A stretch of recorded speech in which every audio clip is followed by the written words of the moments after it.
ওই খুঁটি নীলাকাশ ভুবন মাঝে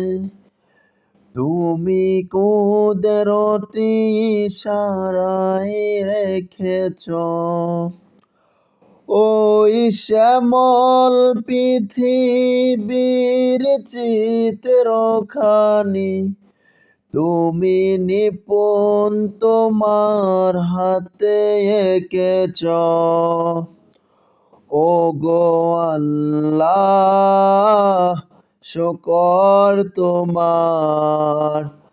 আমার যে মুসলিম করেছ